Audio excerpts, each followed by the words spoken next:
Hi guys, I'm Danica. And I'm Damien. And this is Couponing and Cooking with the Gabbs. Oh no, I don't even care to die. I'll see you in a while. Okay guys, now what we're going to do for today is Italian hot links. If you guys did watch my coupon haul video from yesterday, I did go ahead and get those from Albertsons.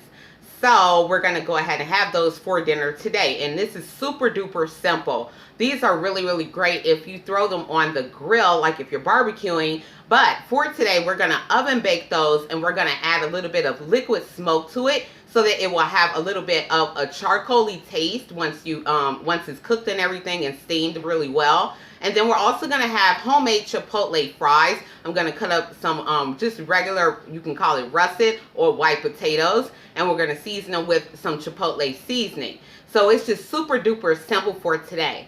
Okay, let's go ahead and get into it. Alright guys, first thing we're going to do is iron up our Genio hot Italian turkey sausages.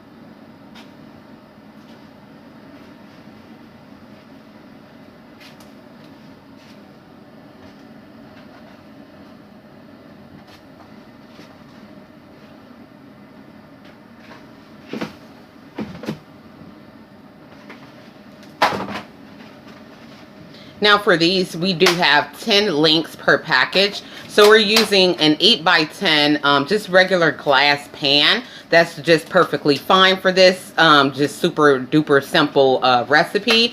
So just line them up the best that you can, and you only need one pan. So you don't need a lot of dishes for this.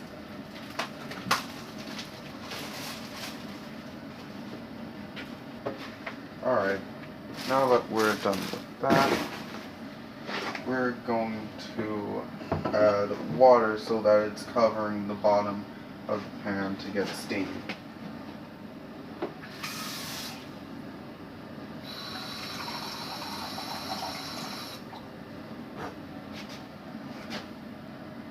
And what you want to do is just make sure that you're covering just the very bottom portion of the sausages. Like Damien said, we're going to cover this with foil. So there's really not a super exact measurement unless you want to call it maybe 1/3 of a cup of water. Just so that you can see it right on the bottom so that you can have some steam. And now we're going to put 1/4 of a teaspoon of liquid smoke. And also a lot of fat is going to start coming out in these. So once they are done, you can pour that fat off that's going to be mixed in with that water and liquid smoke. You don't need it. You only need it for this portion for it to steam.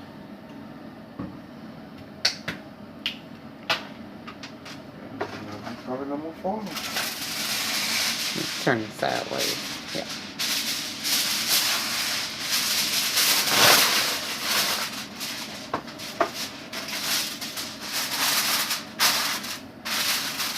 And do be sure to cover them very, very well so that you're not letting any of your steam escape, because that's what's going to cook your hot links. And then also make sure your oven, whatever temperature you have, whether you have gas or you have electric, you can gauge that temperature between 375 and 400 degrees. And there we go. And when we put them in, make sure you put them on a center rack. So this one, right? Bottom.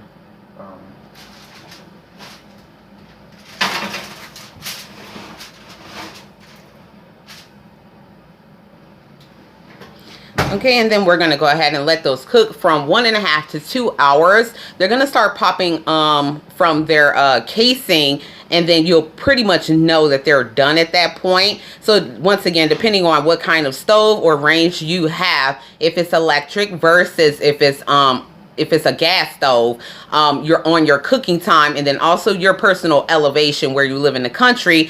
So 1.5 to 2.5 max hours on these. So make sure that you do get them in prior to dinner time, so everyone's not staring at you like, where is dinner? Okay, guys, let's go ahead and move on to the next part. Okay, guys, so now we're going to go ahead and move on to the next part, and that's just making homemade fries. I believe I did go ahead and show you guys how I do it previously, but for today's meal, we're going to do it again. So I already have 5 potatoes here. You guys already know that I sent my daughter to college, so I no longer have a family of 4. I have a family of 3 in the house. So, and that's not counting the cat. But I don't have to cook so much. So these 5 potatoes will suffice for the 3 of us. Now these I've already just previously purchased. I have not cleaned them or anything yet. I'm going to cut off any bad spots or any eyes that are growing or anything like that, and go ahead and just prep them to go into the grease. So let's go ahead and get started. All we have to do is just clean them up a little bit. I'm just going to cut off, see, this one has an eye on it. So I'm going to go ahead and cut that off.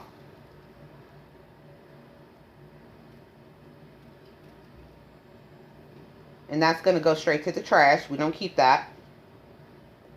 And then I'm going to, this is a pretty good looking potato, so I don't need to clean it up too terribly much more. So I'm just going to cut that in half. Actually, right here, I'm going to cut that off. So always make sure you cut off any bad spots. Potatoes are a root vegetable. You can't really, sometimes you can get a good bag and sometimes you don't. So if there's any imperfections that you don't like, just cut it off. And they're also extra dirty. They're a root vegetable from the ground, so you do have to clean them very, very well. So once you cut them in half, now I'm using this colander here because I'm going to go ahead and wash them in this. So instead of me creating more dishes using another bowl, I'm going to just put them right into this colander, and I'm just going to slice them down into fry shape. So hopefully you guys can see that. So you can see, not too fat, not too thin, so that they can cook evenly and all at the same time. And I'm using just a regular paring knife. This is easier for me to handle.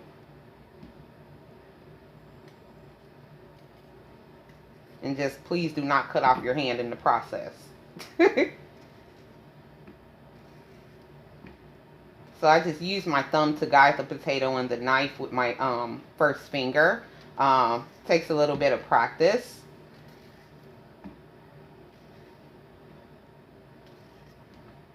And that's it. So I'm going to go ahead and cut these other 4 remaining potatoes and get them washed up for you.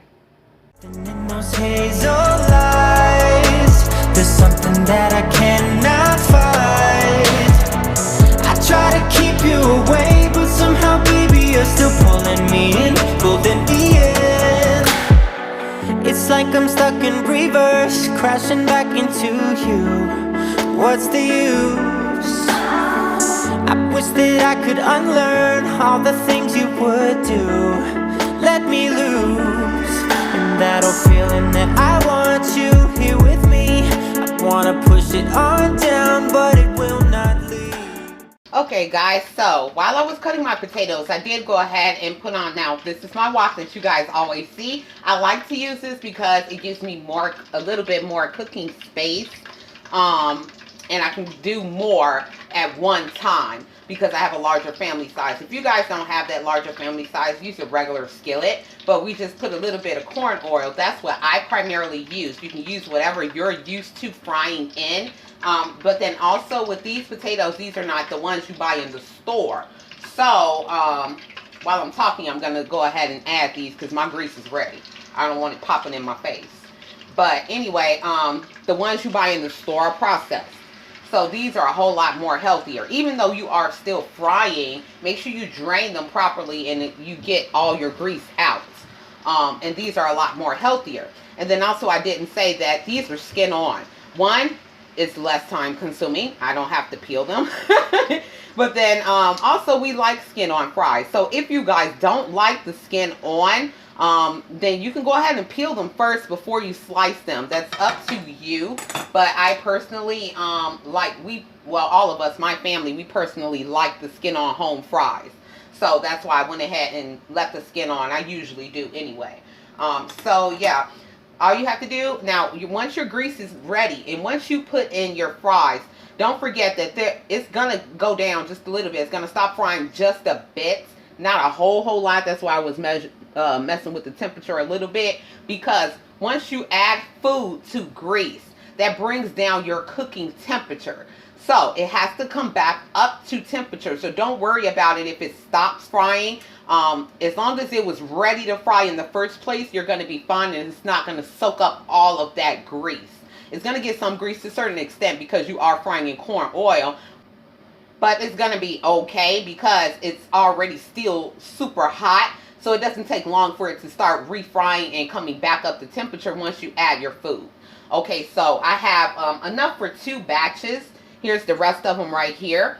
I don't want to drip water in my grease. Now also don't forget to don't overcrowd your pan. Don't be in a rush and put all of them in at one time, and then it's going to take 50 years for them to come back up to temperature. Do half and half, depending on your family size and how many you have cut. Do half and half. That way you're not they're not going to soak up all that grease because you've overcrowded your pan, and it's not going to take as long to come back up to temperature so that you can get a really great crispy fry. Okay guys, let's go ahead and get these all finished up and frying, and then we're going to come back and we're going to be done with the hot links, because all we do is just put them in the oven. Make sure you preheat it to 375 or 400, and that's pretty much it. So after these are done, we're going to come back and I'm going to show you the finished product. Alright guys, the first thing we're going to do is put our McCormick Chipotle sea salt blend on the fries. And this is a grinder, do note that.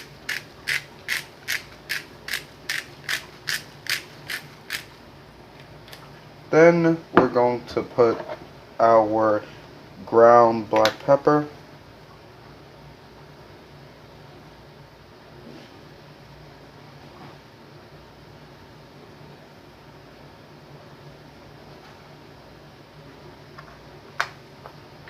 And some garlic powder.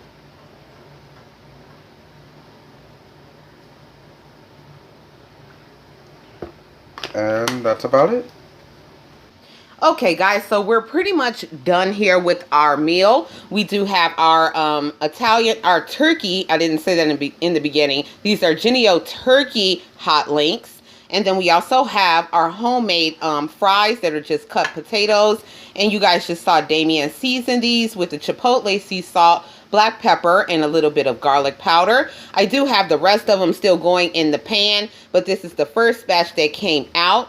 And then here, let me show you guys the sausages. Now, you can see right here that there's some grease in here. Now, when you guys are almost ready to serve, you can go ahead and pour that off in the sink and run hot water. Because if you pour grease in your sink, that's going to clog that up. You have to run hot water for a little while in there, before and after and during. But anyway, so let me grab one of these here so that you can see it. This is one of the little ones. And it's drippy just a little bit. But you can see right here, and then we put that liquid smoke in there, so they're going to taste like they're off the grill. But you can see them, you just slap them in your bun, put whatever you want to on it, mustard, ketchup, barbecue sauce, however you want to do these is your personal choice, but they turned out really, really well. I've made these a lot during the years. So yeah, they always do them the same way. So they always turn out really, really well. And then I always do like fries, or sometimes I'll do mac and cheese and coleslaw, or fries and coleslaw, something to that effect, depending on what I have available at home. Because yes, we do coupon these things. So it's all upon what we have available. So this turned out really, really well. Okay, guys, that's going to go ahead and wrap up our meal for today. So thank you guys so much for watching. Don't forget to like and subscribe, and happy cooking and couponing with love. Bye.